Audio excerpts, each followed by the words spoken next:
안녕하세요. 오늘도 사연살롱을 찾아주셔서 감사합니다. 저는 결혼 2년차 30대 후반의 여성입니다. 여자들이 제일 연애에 관심이 많은 20대 시절, 저도 몇몇 남성분들과 만남을 가지긴 했지만 매번 1년을 못 넘기고 헤어졌어요. 제 인생에서 가장 바쁘게 살았을 때라 그때라 연애도 연애지만 일이 더 중요했거든요. 28에서 32까지는 귀에 딱지가 않도록 얼른 결혼하라는 소리를 들었지만 36쯤 되니 주변에서도 슬슬 결혼 이야기를 꺼내지 않더라고요. 그때쯤 되어서야 일적으로도 여유가 생겨 그제서 사람을 만나고 싶은 마음이 들었지만 스스로 생각해도 누굴 만나기엔 늦은 나이라는 생각이 들더군요. 그러던 어느 날 문득 회사 후배가 그러더라고요. 선배님, 혹시 연하 만나볼 생각 없으세요? 연하? 얼마나 어린데? 막 그렇게 어린 건 아니고요. 이제 막 30 됐어요. 얼마 전에 오랜만에 알고 지내던 동생 만났는데 회사 얘기하다가 선배님 얘기가 나와가지고 걔가 듣더니 엄청 소개시켜달라고 해서요. 사진도 아니고 얘기만 듣고 소개시켜달라고 했어? 뭐라고 했길래? 그게... 순간 후배가 멈칫했어요. 너무 부담스러운 질문인가 싶었죠. 얘기하기 좀 그러면 됐어. 좋게 이야기해줬으니까 소개받고 싶어 하겠지. 네, 그럼요. 엄청 좋게 얘기했어요. 근데 얘기만 들었는데도 자기랑 잘 맞을 것 같았나 봐요. 한번 만나보실래요? 내 나이도 알아? 네. 근데 그런 건 걱정 마세요. 얘는 옛날부터 연상만 만나거든요. 부담 갖지 말고 식사 자리 마련해 볼 테니까 한번 만나만 보세요. 나중에 사진을 받아보니 꽤나 여자들에게 인기 있을 것 같은 훤칠한 인상에 깔끔한 차림새에 마음이 흔들리더라고요. 그 나이쯤엔 괜찮은 사람들은 다 여자들이 체가고 없어서 소개시켜줄 사람도 없다는 게 일반적으로 듣던 말이라 오랜만에 소개가 들어온 것도 신기한데 생각보다 괜찮은 사람이라 더 관심이 가더라고요.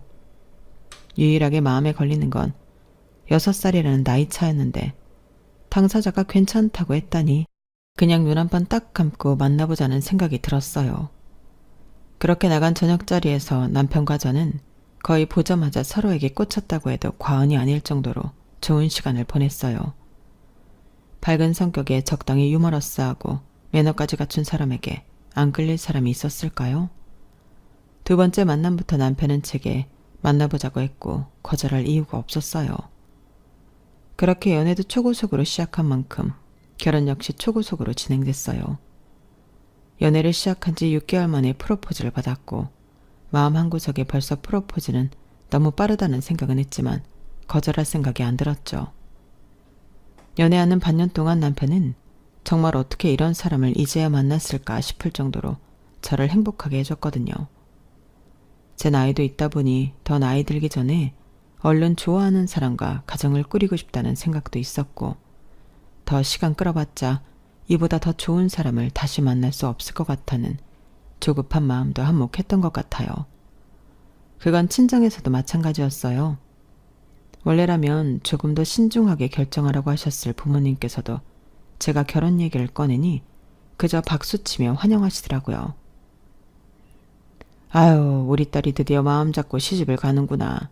이 아빠는 정말 너무 기쁘다. 그래, 내가 그동안 뿌리고 다닌 축의금 드디어 거둘 수 있겠네. 엄마는 그거 못 걷고 죽는 줄 알고 상심이 엄청 컸어. 엄마도 참 이번에 그냥 싹 불러서 걷어버려요.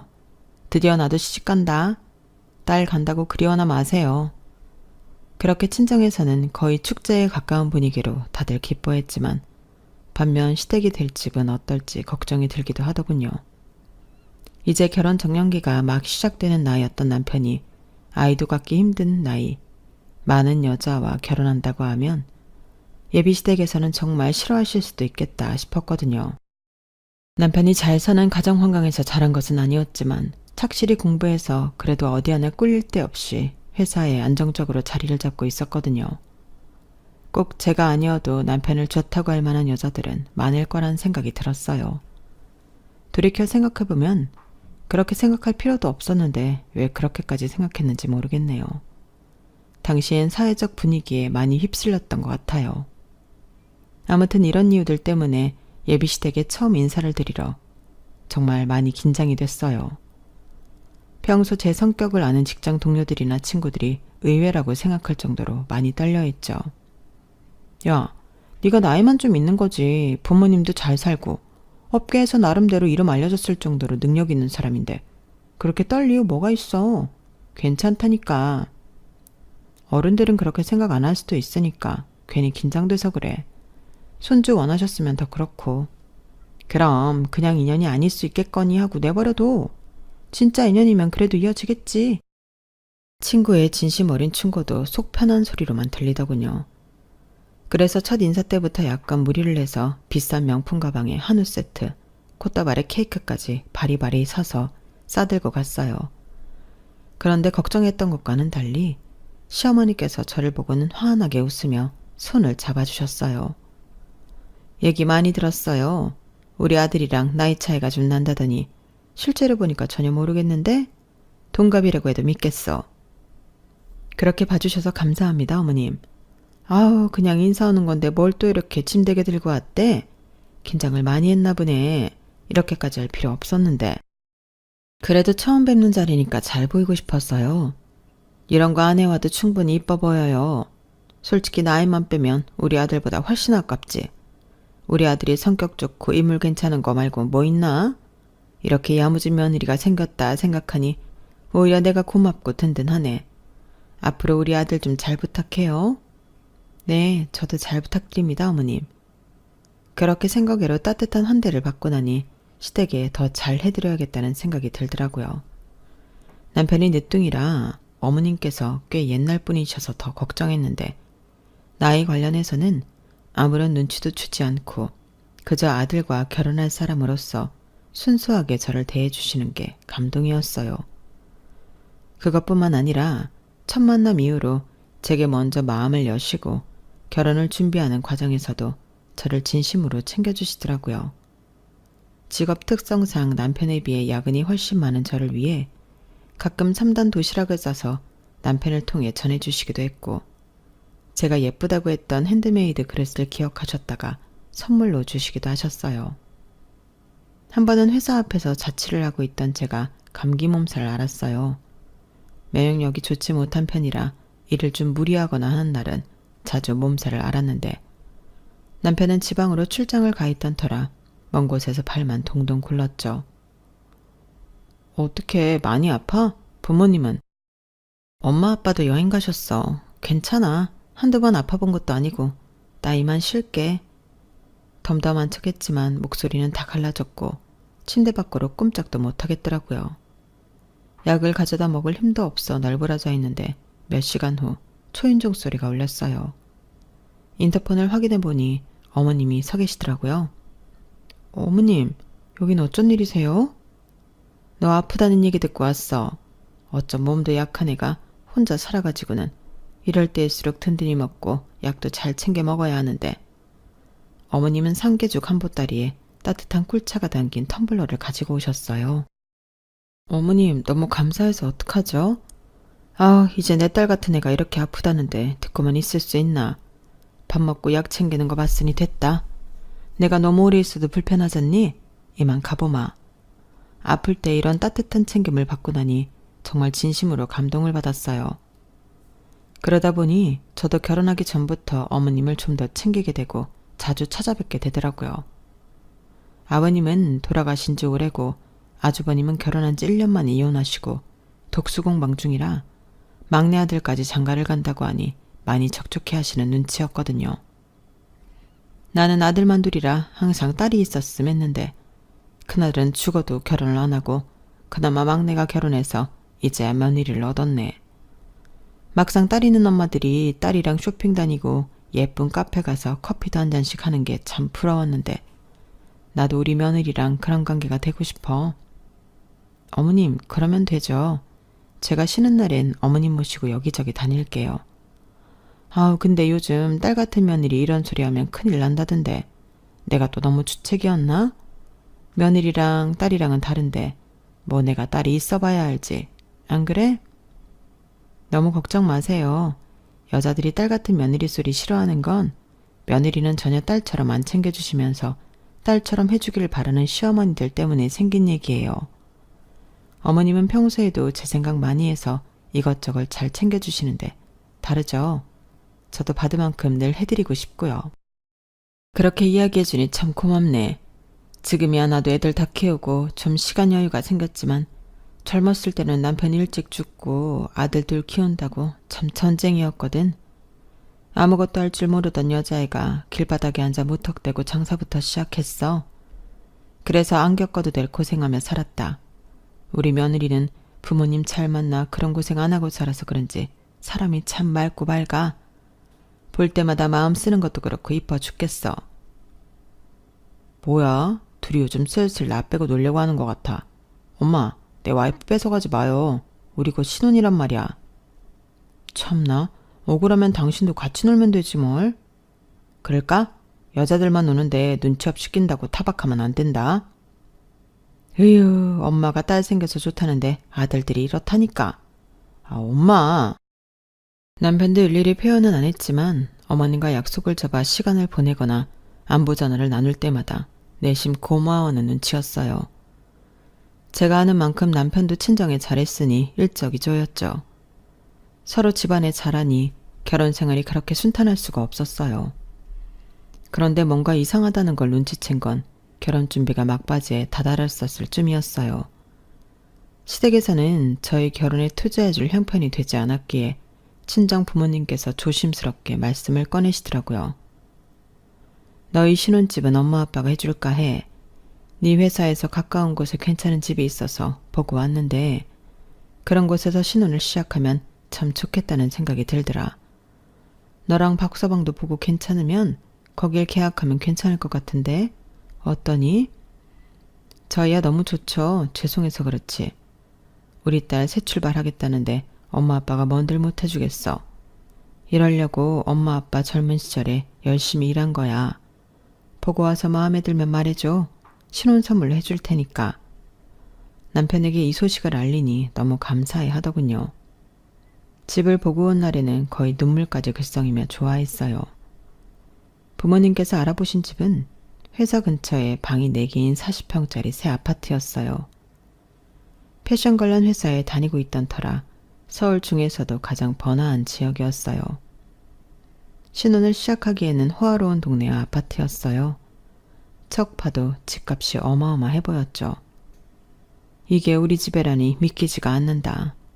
엄마가 엄청 궁금해하셨는데 맞다. 어머님께도 전화 한번 드려야겠다. 남편은 바로 어머님께 전화해서는 신혼집 자랑을 늘어놓더군요. 그때야 어머님도 궁금해하실 수 있고 그럴 수 있다고 생각했어요.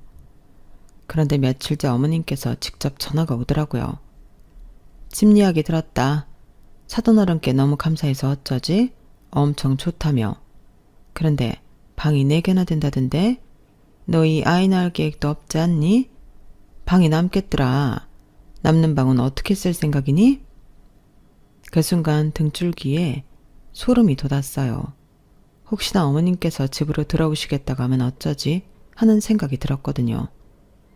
어머님과 사이좋게 지내는 것과 별개로 신혼집에 같이 사는 건 완전히 다른 문제였으니까요. 시부모님을 모시고 사는 건 평생 상상조차 해본 적도 없었거든요. 생각보다 남는 방은 없을 것 같아요. 하나는 저희 침대방으로 쓰고 하나는 남편 침입방이랑 하나는 제 재택근무방, 하나는 옷창고로 쓰려고 하거든요. 제가 집에 소품이랑 의상들을 모아두고 써야 하는 일이 많아서요. 방은 많은데 물건들 넣고 꾸미면 꽉 찰 것 같아요. 아, 그래? 아니 나는 혹시나 너희 손님방이나 하나 생기면 가끔 밤 늦었을 때 자고 갈 수 있으면 좋을 것 같다 생각해서 물어봤지. 아, 그런 거면 걱정 마세요. 어머님 오시는 날은 편하게 주무시고 가실 수 있게 자리 마련해 놓을게요. 그래 주면 나야 고맙지만 근데 그 동네가 꽤나 비싼 동네인데 사돈께서 형편이 되시는 건 알았지만 정말 놀랐다. 그런데 이런 건 물어도 되니? 혹시 집 명의는 어떻게 했니?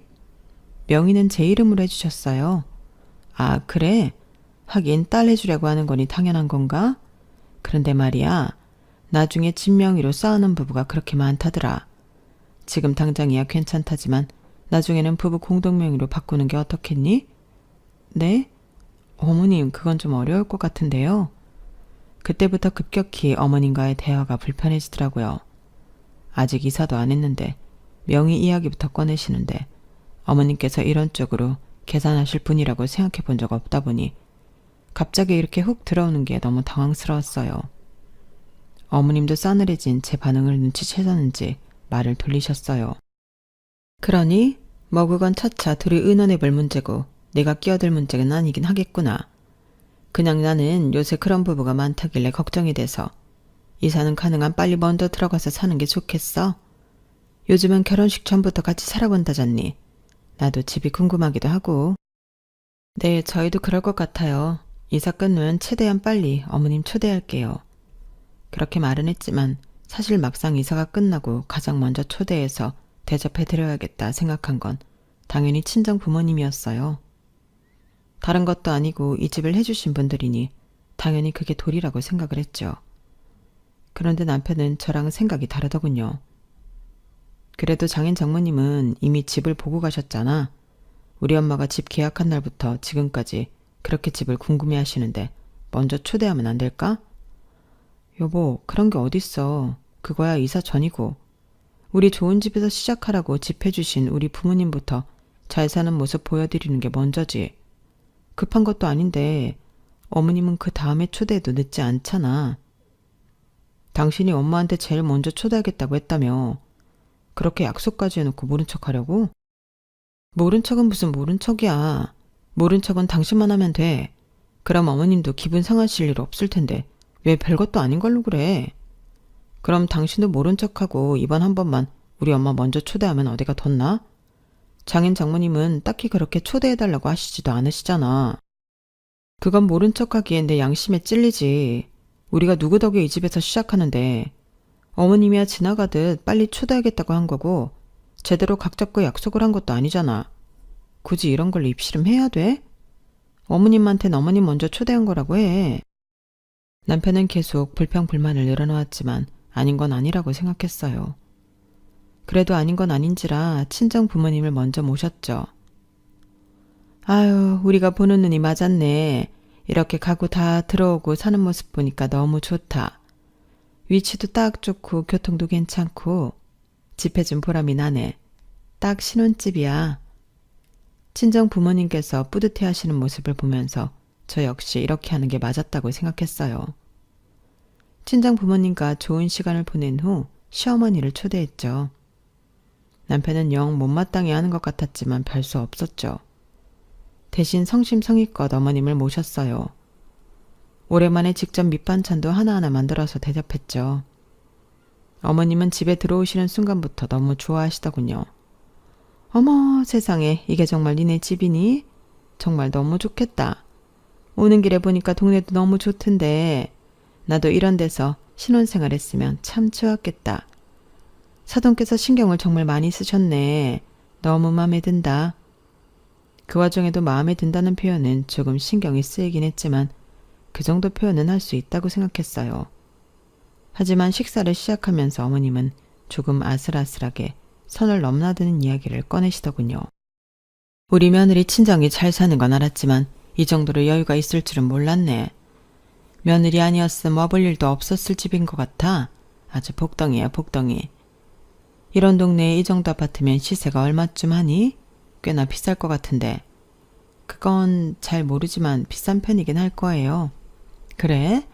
아니, 이런 집은 실거주 정도도 좋지만 나중에 이걸로 부동산 재테크를 해도 괜찮고 좀 투자 용도로 써도 괜찮을 것 같은데 꼭 신혼부터 이렇게 좋은 집에 살 필요는 없으니까. 아, 네. 신혼부터 좋은 집에 살려고 부모님께서 해주신 집인데 어떻게 그러겠어요?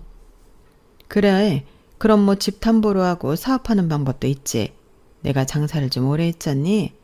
요즘 일을 안 했더니 좀 적적하기도 하고 살림도 빠듯해져서 새로 일을 좀 시작해볼까 했거든. 근데 이 나이에 받아주는 데가 있어야 말이지. 그래서 같이 나중에 이 집 담보로 사업을 같이 해보는 건 어떻겠니? 예전부터 일하면서 구상해놓은 게 있긴 하거든. 집 시세 얘기부터 순식간에 사업 얘기까지 흘러가더군요. 너무 물 흐르듯 자연스럽게 이야기를 꺼내시니 화도 못 내겠더라고요. 어머님, 부모님이 이 집을 제 명의로 해주셨다고 완전히 제 건 아니에요. 남편이랑 둘이 잘 살라고 주신 집인데 무슨 사정이 생기면 몰라도 벌써부터 이 집으로 뭘 해볼 생각은 없어요. 남편도 저도 직장 멀쩡히 다니고 있고 그런 건 정말 형편이 어려워졌을 때나 고민해보는 거죠. 나중이라고 해도 사업에도 딱히 관심 없고요. 아우, 언제까지 월급쟁이로 살려고 해? 큰 돈 벌려면 사업을 해야 하는 건데. 나도 당연히 지금 당장 하라는 건 아니야. 그냥 이렇게 큰 자산이 생겼는데 단순히 여기서 만족할 게 아니라 더 멀리 미래를 보라는 거지. 내 얘기를 너무 오해는 안 했으면 좋겠구나. 네, 오해는 안 할게요, 어머님. 그런데 그냥 이 집 관련해서는 자꾸 다른 이야기 안 하셨으면 좋겠어요. 그냥 제 마음이 그래요. 아우, 그래, 알겠다. 얘기 안 하마. 니네가 이렇게 좋은 집 살면 나도 좋지 뭐. 이렇게 놀러와서 시간 보낼 수도 있고. 그날은 그 정도 선에서 마무리가 됐어요. 기분이 좋진 않았지만 그냥 저희가 잘 살았으면 하는 노파심에 그런 말씀을 하신 걸 수 있겠다 생각하고 넘어갔죠. 그 후로는 워낙 회사 일이 바빠 어머님을 따로 시간 내서 만나 뵙지 못했어요. 그래서 그 일은 잊혀지고 있었죠. 대신 일이 바쁘다 보니 끼니를 제때 못 챙겨 먹는 일도 많고 현장에서 밤을 새는 일도 잦아지다 보니 면역력이 급격히 떨어지더라고요. 원래도 몸이 약한 편이었는데 면역력이 더 떨어져 잔병치레가 잦다 보니 이제는 좀 쉬어야겠다 싶은 생각이 들더라고요. 모처럼 그동안 못 쓰던 휴가를 쓰고 병원에 다니면서 집에서 휴식도 취했어요. 건강 걱정이 되어 시간이 난 김에 남편과 함께 건강검진도 예약해 놓았죠. 건강검진을 받는 날 오랜만에 저녁에 어머님을 만나기로 되어 있었어요. 검진은 잘 받았니? 너 요즘 몸은 어떠니? 자주 아프다고 들었는데 휴가 쓴 김에 푹 쉬어라. 이렇게 자주 아파서 어떡하니? 최근에 계속 일에 치였어서 더 그런 것 같아요. 이제 바쁜 거 끝나고 푹 쉬고 있으니 조금 회복하면 나을 거예요. 그래? 그럼 다행이지만 아무래도 내 식구가 되니 걱정이 더 되네. 이제 넌 우리 아들이랑 한 몸이나 다름없잖니? 그렇죠. 건강관리 잘할게요. 너무 걱정하지 마세요, 어머님. 그래. 근데 이건 혹시나 해서 묻는 건데 너희들 보험은 알아서 잘 틀어놨지? 아들 앞으로도 하나 틀어놓는 게 나을 것 같아서. 네? 보험이요? 어머님, 혹시 제가 자주 아파서 어떻게 될까봐 걱정되세요? 어? 아니, 무슨 말을 그렇게 해. 아직 젊은 애가 잔병치레 좀 있다고 뭘 그렇게 되기까지 하겠어? 그냥 난 나중을 위해서 니네 부부 서로를 위해서 그렇게 하라는 뜻이었지. 네, 제가 또 오해한 거죠? 그렇다니까. 아우, 내가 노파심이 하는 말이 참 이게 이상하게 연결이 되네. 내가 실수했다. 그래, 아픈 애한테 갑자기 보험 얘기를 하다니 이상하게 보일 수는 있겠네. 내가 미안하다. 아니에요, 어머님. 제가 예민했나 봐요.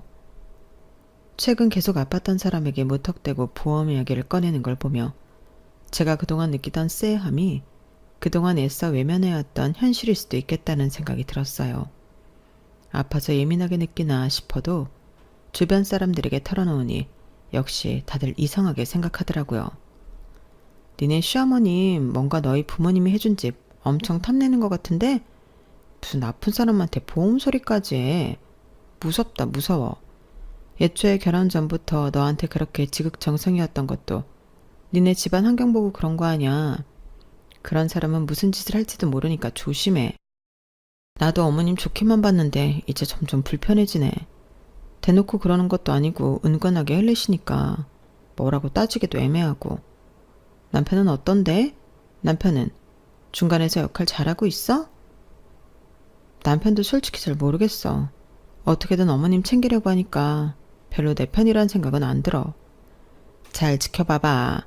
남편이 중간 역할 잘하면 다행이고 아니면 결판을 내야지. 남편은 어떻게 생각하는지 대화를 좀 해봐. 친구의 이야기를 듣고 생각이 많아지더군요. 그러고 보면 남편은 이런 순간마다 대놓고 나서지는 못해도 은근하게 어머님 의견에 동조하는 듯한 태도를 보였거든요. 그래서 슬쩍 어머님 얘기를 꺼냈어요.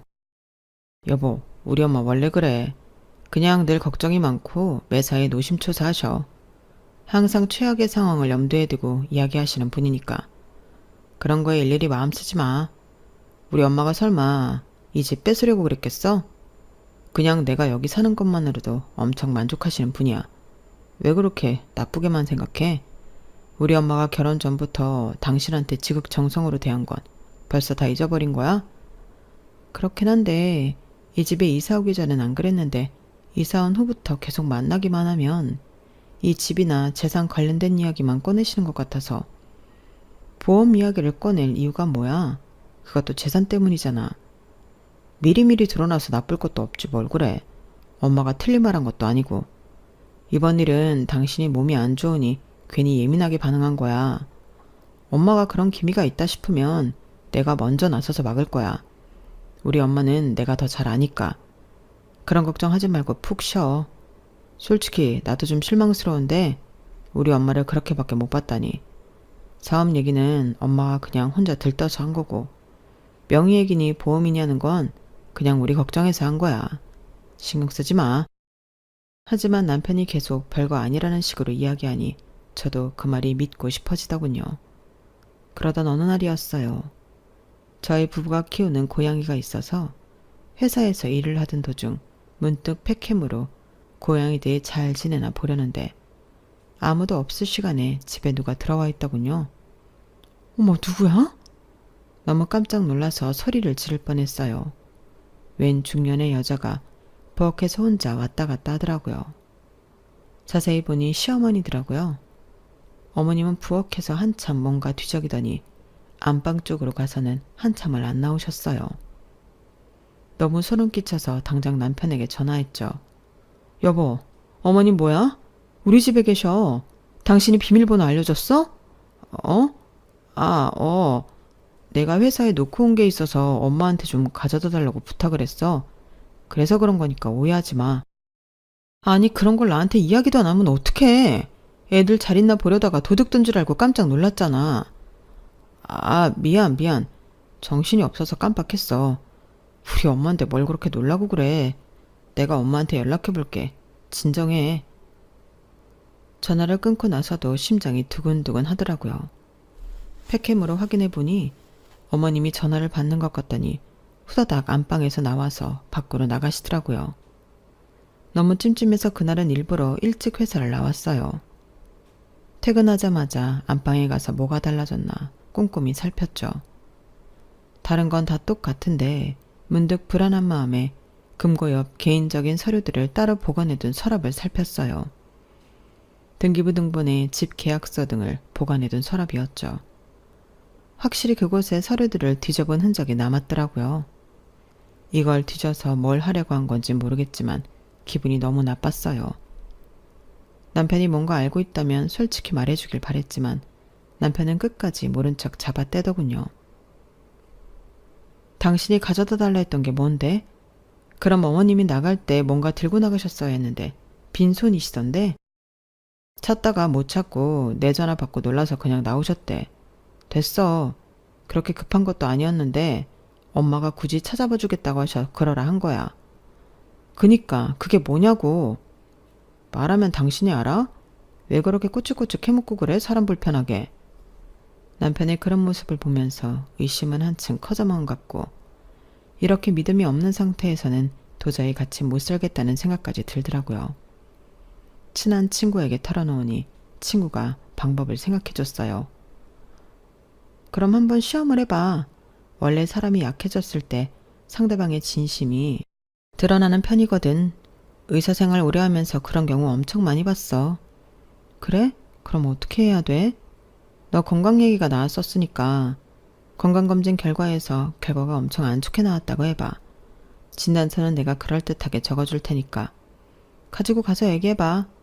그때 시어머니랑 남편이 어떻게 나누는지 보면 알 수 있겠지. 와, 그런 방법은 진짜 생각도 못했네. 그래 봐야겠다. 고마워.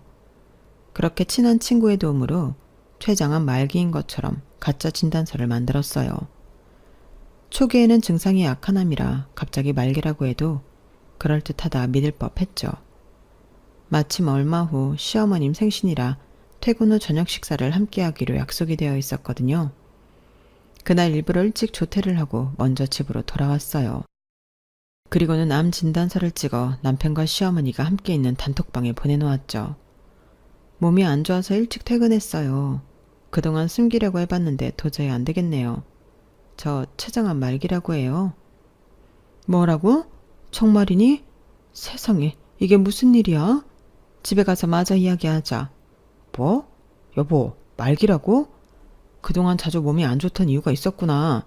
금방 들어갈게. 기다려. 그렇게 문자로만 봐서는 저를 걱정하는 건지 어떤 건지 헷갈리더군요. 하지만 퇴근하고 돌아온 남편과 어머님의 표정을 본 순간 확실히 알았어요. 그렇게 부정하고 싶었지만 이 인간들은 저를 그동안 가족이 아닌 돈으로 봐왔다는 걸요. 아니 이게 무슨 일이니? 세상에, 넌 도대체 그걸 얼마 동안 숨겨왔던 거야? 최근에요. 건강검진 받고 결과가 이상해서 정밀검사를 받았거든요. 그랬더니 바로 결과가 이렇게 나오네요. 이런 건 나오자마자 바로 알렸어야지. 이제 알았다니 정말 속상해서 어쩌니? 그러니까 여보, 원래도 몸이 안 좋은 건 알았지만 갑자기 이런 법이 어딨어. 연애 때부터 자주 아프길래 그냥 원래부터 잔병치레가 많은 사람인 줄 알았지. 그래서 앞으로 얼마나 살 수 있대? 당장 입원해야 하는 거 아니야?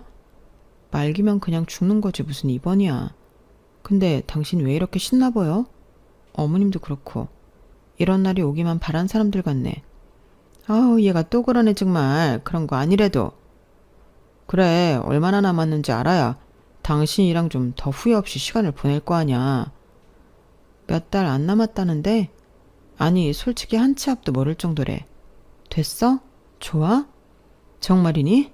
너 지금 거짓말 치는 거 아니지? 확실한 거야? 왜요? 거짓말일까봐 무서우세요?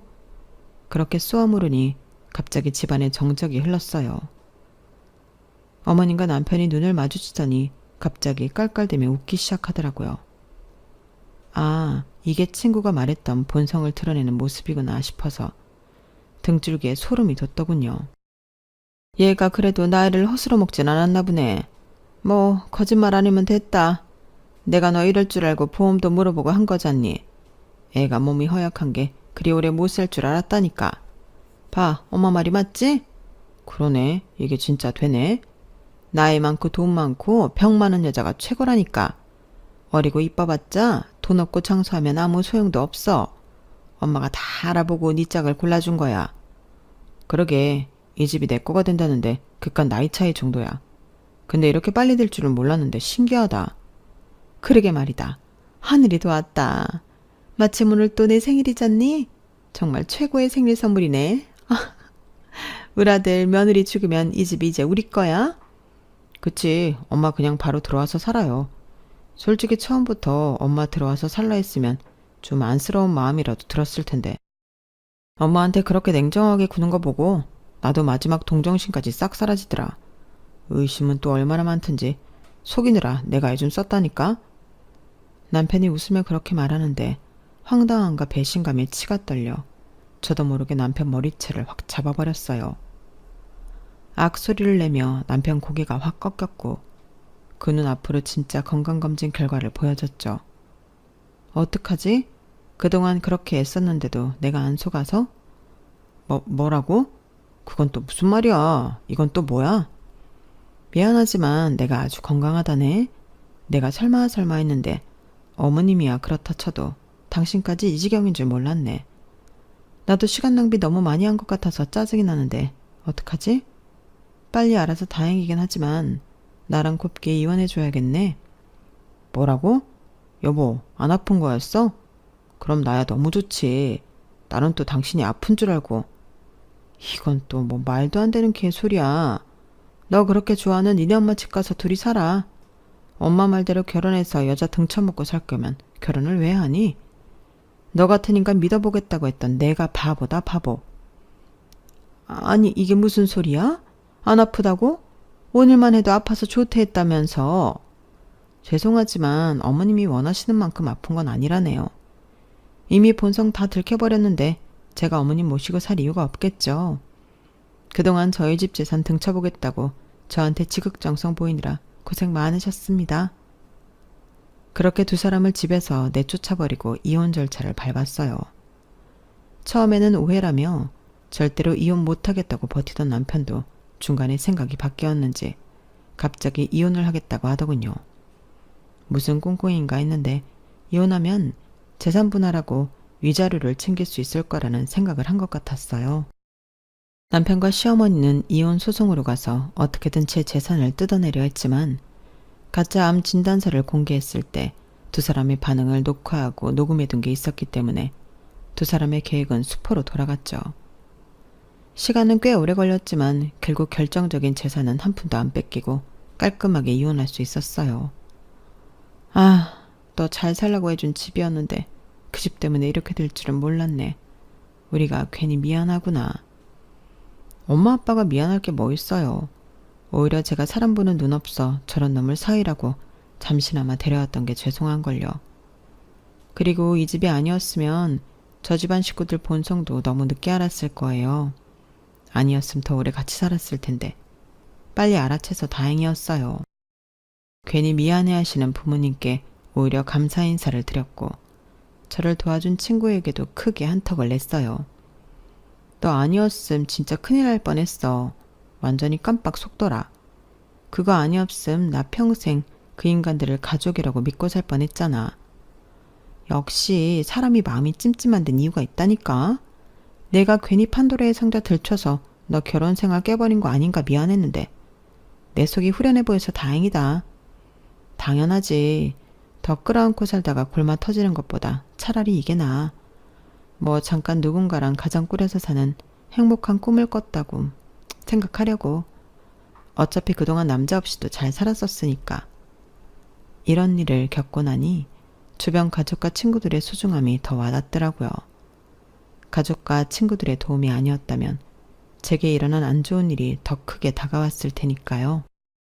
지금은 부모님께서 물려주신 집에 친한 사람들도 초대하고 부모님도 초대하며 나름대로 재미있게 혼자만의 삶을 잘 즐기고 있답니다. 잠깐 뭐에 씌인 것처럼 결혼에 집착했었는데 그 집착에서 벗어나니 오히려 삶이 더 즐겁고 편안해진 것 같아요. 살면서 이런 연극을 해보게 될 거라고는 상상조차 안 해봤지만 인생의 중요한 판단을 할 때는 가끔 연극도 필요하다는 생각이 드네요. 여러분들은 가족과 더 행복한 하루하루 보내시길 진심으로 바랍니다. 행복하세요. 여러분, 사연 댓글에 응원과 현명한 조언 부탁드려요. 좋아요와 구독은 저에게 큰 힘이 됩니다. 오늘도 좋은 하루 되세요.